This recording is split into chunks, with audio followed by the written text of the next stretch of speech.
17 नवंबर को ही पहला corona case पाया गया था पिछले साल। ऑफ कोर्स 31 दिसंबर को चाइना ने ऑफिशियली डिस्क्लोज किया था, पर इतना ज्यादा रिएक्शन ऑलरेडी इन खबरों पर आ गया है। फाइजर ने एडिशनल डेटा दिया है, वो तो कह रहे हैं कि वैक्सीन और भी प्रभावी और साल के अंत तक आ जाएगी। तो किस कोरोना की खबर पर रिएक्ट ज्यादा करें सर, या फिर दोनों के रिएक्शन अब हो चुके हैं, वैक्सीन पर या फिर बढ़ते मामलों पर? तब शायद पहला मामला जब एक साल ठीक पहले आया था, तब दीप शायद ये अंदाजा नहीं था कि ये इतना भयानक हो सकता है। और आज हमें ये पता है इतना भयानक है, लेकिन शायद डर थोड़ा सा कम है। वजह ये कि हम देख चुके कि कोरोना कैसा है, किस तरह से वार करता है, किस तरह से इसका इलाज ढूंढने की कोशिश होती दिख रही है। और जैसा कि आप हम सब लोग ज्यादातर जिंदगी में ऑप्टिमिस्टिक होते हैं कि चलिए कुछ आगे अच्छा होता हुआ दिखेगा, और अब जब वैक्सीन की खबरें सामने आती हुई दिख रही है तो दोनों तरफ की फीलिंग है, मिक्स फीलिंग है। एक फीलिंग डर की अब भी बरकरार है, क्योंकि जो अब दूसरी लहर कोरोना की आती दिख रही है वो पहली लहर से ज्यादा दमदार दिख रही है। देखिए मामले जो बढ़ते हुए दिख रहे हैं, 1.5 लाख केसेस अगर अमेरिका में रोज आ रहे हैं, ये तो तब भी नहीं आते थे जब कोरोना अपने पीक पर था।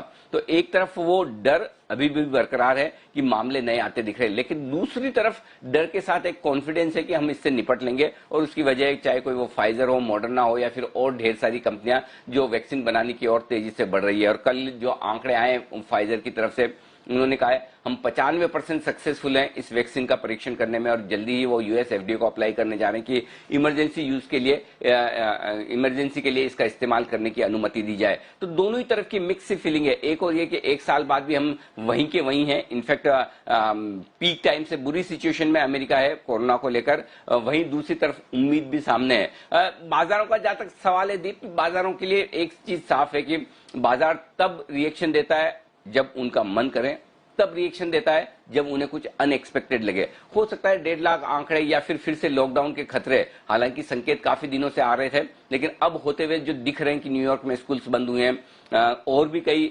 पब्लिक प्लेसेस पे रेस्ट्रिक्शंस लग सकते हैं। आप देख सकते हैं कि भारत में भी दिल्ली और नोएडा की बॉर्डर पर काफी रैंडम टेस्टिंग हो रही है, वहां पर भी आंकड़े बढ़ते हुए दिख रहे हैं। तो ये सारी चिंताएं अब फिर से रेस्ट्रिक्शंस की तरफ जो आती हुई दिख रही है। तो एक हमने बढ़िया तेजी जो देखी है ग्लोबल मार्केट्स में भी और हमारे यहाँ भी कि दमदार इकोनॉमिक रिकवरी, और रिकवरी भी ऐसी कोरोना से पहले से बेहतर आंकड़े आते हुए दिखे, वो दमदार रिकवरी पर कई क्वेश्चन मार्क लग सकते हैं। लेकिन मेरा ये मानना है कि मजबूत तेजी होने के बाद बाजारों में जो कल का रिएक्शन है, परसों का रिएक्शन है अमेरिका में, उसे एक प्रॉफिट बुकिंग के तौर पर देखना चाहिए। बढ़िया तेजी होने के बाद, थोड़े ओवरबॉट होने के बाद बाजार करेक्शन दिखाते हैं। अब वो करेक्शन किसी भी रीजन से आ सकता है। कोरोना नहीं होता तो शायद कुछ और होता, या मतलब आपको कारण कुछ न कुछ चाहिए जिसकी वजह से आप हल्की प्रॉफिट बुकिंग देखें। और वो एक जो बाजार की प्रोसेस है जिसमें कमजोर ट्रेडर्स जो या तो हाईएस्ट लेवल पर एंट्री करें या फिर जरूरत से ज्यादा खरीद लें,